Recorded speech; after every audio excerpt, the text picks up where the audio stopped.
시청자 여러분 안녕하십니까? VOA 모닝뉴스 시작합니다. 북한 무인기가 5년 만에 한국 영공을 침범해 서울 북부 지역 상공까지 비행했습니다. 한국군은 전투기 등을 출격시켜 무인기 격추에 나서는가 하면 군사 분계선 넘어 북한 지역으로 정찰 자산을 투입하는 등 북한의 무인기 비행에 맞대응했습니다. 첫 소식 조상진 기자가 보도합니다. 한국합동참모본부는 26일 오전 10시 25분께부터 경기도 일대에서 북한 무인기로 추정되는 미상항적 여러 개가 포착됐다며 무인기 5대의 한국 영공 침범 사실을 밝혔습니다. 합참에 따르면 북한의 무인기 5대 가운데 먼저 포착된 한 대는 김포와 파주 사이 한강 중립수역으로 진입해 곧장 서울 북부 지역까지 직진한 뒤 서울을 벗어나 북한으로 돌아갔습니다. 나머지 넉 대는 강화도 서측으로 진입해 강화도 지역에서 활동하는 항적을 보였으며 한국군 탐지자산에서 소실된 뒤 항적이 나타나지 않는 것으로 전해졌습니다. 북한의 무인기들은 이날 오전부터 5시간 넘게 한국 상공에 머문 것으로 추정됐으며 한국군은 북한 무인기들의 정확한 복귀 시간을 추가로 분석하고 있습니다. 한국군은 미상 항적을 김포 전방 군사분계선 MDL 이북에서부터 포착한 후 이를 무인기로 식별하고 경고 방송과 경고 사격을 여러 차례 실시했습니다. 특히 공군 전투기와 공격 헬기, 경공격기 등으로 대응에 나섰으며 교동도 서쪽 해안에서 레이더에 무인기가 포착돼 헬기에 20mm 포로 100여 발을 사격했지만 격추에는 실패했습니다. 한국군 조종사가 육안으로 식별한 북한 무인기 한 대는 날개가 전장 기준으로 2m급이었습니다. 한국합동참모본부는 유무인 정찰 자산을 군사분계선 MDL 근접 지역과 이북 지역으로 투입해 북한 무인기의 침범 거리에 상응하게 운용하면서 적 주요 군사시설을 촬영하는 등 정찰 및 작전 활동을 실시했다고 밝혔습니다. 또 북한의 이 같은 도발에 대해 앞으로도 충분하고 단호하게 대응할 것이라고 강조했습니다. 한편 한국항공당국은 무인기 침범에 따른 군의 대응작전 차원에서 이날 오후 1시쯤부터 인천국제공항과 김포공항에 민간 항공기 이륙 중단 조치를 내렸다가 오후 2시 10분에 모두 해제했습니다. 북한 무인기의 영공 침범은 5년 만입니다. 2017년 6월 9일 북한 무인기가 강원도 인제 야산에서 발견됐었는데 당시 이 무인기는 군사분계선을 넘어온 것은 물론 경북 성주 고고도 미사일 방어체계 사드 기지까지 내려가 일대를 촬영한 것으로 나타났습니다. 이 무인기는 5시간 30여 분 동안 약 490여 킬로미터를 비행했으며 성주기지 촬영 후 북상하다가 엔진 이상으로 추락했습니다. 이보다 앞서 2016년 1월에는 경기도 문산 지역에서 북한 무인기가 군사 분계선을 넘어왔다가 군이 경고 방송과 경고 사격을 하자 북한으로 돌아갔었고 DMZ 비무장지대 지뢰 도발로 긴장 수위가 높아졌던 2015년 8월에는 강원도 화천 지역 군사 분계선 남쪽 상공을 비행했으며 2014년에는 강원도 삼척과 경기도 파주, 백령도 등에서 북한 무인기 잔해가 잇따라 발견되기도 했습니다. VOA 뉴스 조상진입니다. 북한은 올해 미국의 대화 제의를 거부한 채 미사일 발사 등 무력 시위에 열을 올렸습니다. 8발의 대륙간 탄도미사일 ICBM 발사를 포함해 역대 가장 많은 미사일 65발을 쐈고 핵선제 공격을 시사하는 핵무력 법제화에 나서며 긴장을 고조하기도 했습니다. 올 한 해 북한의 무력 도발 양상을 박형주 기자가 전해드립니다. 올해 북한은 지난 23일 단거리 탄도미사일 SRBM 발사를 포함해 최소 65발의 미사일을 40회에 걸쳐 쏘아 올렸습니다. 2019년 27발의 2배를 훨씬 넘는 역대 최다 발사 기록입니다. 종류와 방식도 다양해 극초음속 미사일 발사와 신형 KN 계열 3종 고체 연료 로켓 엔진 시험, 단거리, 중거리, 대륙간 탄도미사일 ICBM 등 북한이 할 수 있는 거의 모든 종류의 미사일 시험 발사를 실시했습니다. 전문가들은 김정은 국무위원장이 지난해 8차 당대회에서 밝힌 5대 국방 우선순위, 즉 전략무기 5대 과업 목표 달성을 위한 것으로 분석했습니다. So I think they're progressing fairly well with the exception of hypersonic missiles. In my opinion, wasn't a success. But everything else, the development of longer range, better intercontinental range ballistic missiles, multiple warhead capabilities, tactical nuclear weapons, new submarine launched weapons, and of course the military reconnaissance satellite. Of course, I think they have more to do. And so overall, I'd say they're progressing quite well. 북한은 그러나 극심한 식량난 속에 5대 과업 추진에 상당한 진전을 이루는 것처럼 연출하고 있을 뿐 큰 성과나 진전이 없다는 분석도 나옵니다. Kim really has tried to make it look like he's making progress. Think in part that's because he wants to go back to the North Korean people and say, see how successful I am? Because in most other areas, if you're looking at his economy, his food, and all those other things, he's been a terrible failure. 북한 무기 실험의 핵심 목적은 실전 배치를 통해 전투 역량을 강화하는 것이지만 제재 완화를 통한 경제적 양보 등 정치적인 목적이 있다는 분석도 나옵니다. North Korea's attempt to drive a wedge in the ROK-U.S. alliance, so that's political warfare. And its blackmail diplomacy is to use increased tensions, threats, and provocations, such as missile tests, to gain political and economic concessions. 전문가들은 북한이 무력 도발과 관련해 내년에도 올해와 비슷한 양상을 보일 것으로 전망하면서 기술적 측면보다 김 위원장의 정치적 셈법에 따라 결정될 가능성이 크다고 내다봤습니다. The reasons why he froze missile, long-range missile tests for, almost 5 years, clearly that, he doesn't see that set of circumstances right now. And he is prepared to engage in missile testing, again, for these sort of, political and reasons.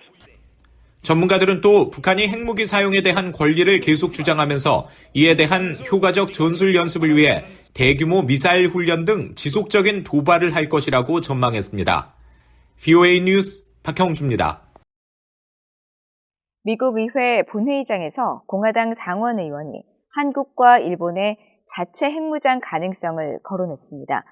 중국이 타이완을 점령하면 한국과 일본 등 동맹국들의 자체 핵무장을 불러올 수 있다는 건데 미국 조야에서는 국제사회 조약 파기는 물론 핵무력 경쟁에 따른 우발적 충돌 가능성 등 그 파장 때문에 한국과 일본의 자체 핵무장에 대해 매우 부정적이지만 중국과 북한의 위협이 커지면서 일각의 동맹의 자체 핵무장론 주장이 이어지고 있습니다. 이조은 기자입니다. 미국 공화당의 댄 설리번 상원 의원은 최근 본회의장 연설에서 중국의 타이완 침공 가능성을 경고하면서 한국과 일본의 자체 핵무장 가능성을 거론했습니다. 설리번 의원은 무엇보다도 중국이 타이완을 점령할 경우 영내 미국의 방위 공약이 위협받고 약화될 것이라면서 이에 따른 한국과 일본 등 동맹국의 자체 핵무장 가능성을 지적한 겁니다. It could cause some countries to build up their own military capabilities, including possibly nuclear deterrence when they currently don't have it. 설리번 의원은 그러면서 모든 미국인은 이처럼 동맹국들이 자체 핵무기를 보유하게 되는 상황을 우려해야 한다고 강조했습니다. The questioning of our Pacific network of alliances that undergird the security of the American homeland by our allies and by balancing and deterring dangers far away from our shores, I believe makes Americans less safe. 설리번 의원은 그러면서 이런 상황을 막기 위해선 중국의 타이완 침공을 억제하는 3가지 정책이 필요하다고 주장했습니다. 즉, 타이완의 자체 방위력 강화와 미국과 동맹국들의 타이완 군사력 지원, 그리고 중국에 대한 경제적 제재 위협을 제안한 겁니다. 특히 중국에 대한 경제 제재 위협은 가장 강력한 억제 전략일 수 있다며 중국 공산당의 타이완을 침공할 경우 경제, 금융, 에너지 분야에서 파괴적인 경제적, 재정적 대가를 치를 것이라는 점을 분명히 해야 한다고 강조했습니다. 앞서 공화당의 스티브 샤봇 하원 의원 역시 지난 6일 워싱턴 타임즈 재단이 주최한 대담에서 최근 북한 문제와 관련해 중국을 압박하기 위해선 한국, 일본과 자체 핵무장 문제를 논의해야 한다고 주장하기도 했습니다. 하지만 이 같은 일각의 주장과는 달리 바이든 행정부는 물론 의회와 전문가 그룹 등 미국 조야에선 한국과 일본의 자체 핵무장에 대해 부정적입니다. 자체 핵무장을 위해선 핵확산 금지 조약 NPT를 탈퇴해야 하고 이에 따른 비확산 체계와 미한동맹의 약화는 물론 중국과의 관계 악화, 핵 보유국 간의 오판으로 인한 핵 충돌 가능성 등 위험이 있기 때문인데 따라서 현재로선 미국의 핵우산 정책에 따른 전략자산 등의 억지력 강화가 동맹 방어를 위해 가장 효율적이라는 것이 대부분 전문가들의 지적입니다. VOA 뉴스 이존입니다. 내년에 실시될 예정인 미한연합과학전투훈련 KCTC 훈련에 미군은 대대급으로 2차례 참가해 역대 최대 규모로 치러질 것으로 알려졌습니다.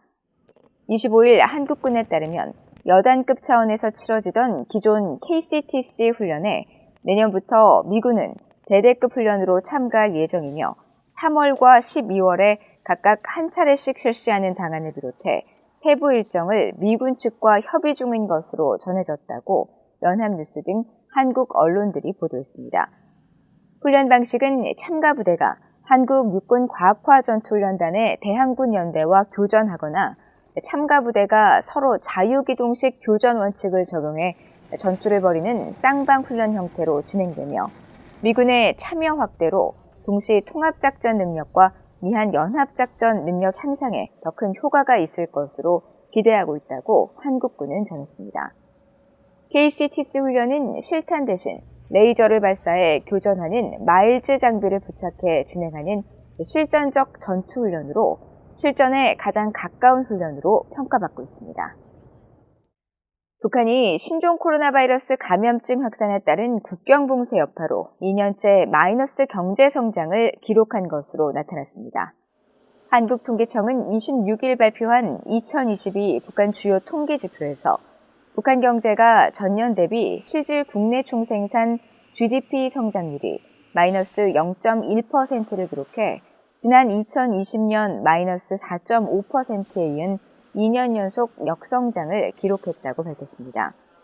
세계 경제 성장률이 2020년 마이너스 3.3%에서 지난해 5.8%로 반등하고 한국 성장률도 마이너스 0.7%에서 4.1%로 돌아선 것과는 대조적인 모습으로 핵과 미사일 개발에 따른 국제사회의 대북 제재 영향을 받던 북한 경제가 코로나 사태 이후 국경 폐쇄 정책으로 더욱 어려운 상황에 놓였기 때문이라고 통계청은 분석했습니다.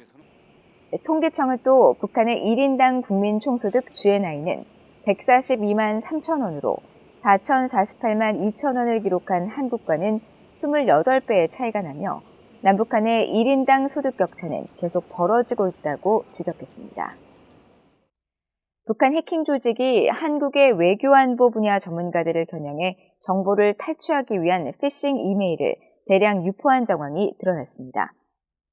한국경찰청 사이버수사국 사이버테러수사대는 25일 발표를 통해 지난 4월에는 제20대 대통령직 인수위원회 출입기자를 사칭한 이메일이 또 5월과 10월에는 국민의힘 태영호 국회의원실 비서와 한국 외교부 산하 국립외교원을 사칭한 이메일이 유포됐으며 모두 북한 해킹 조직 김수키의 소행으로 파악됐다고 밝혔습니다.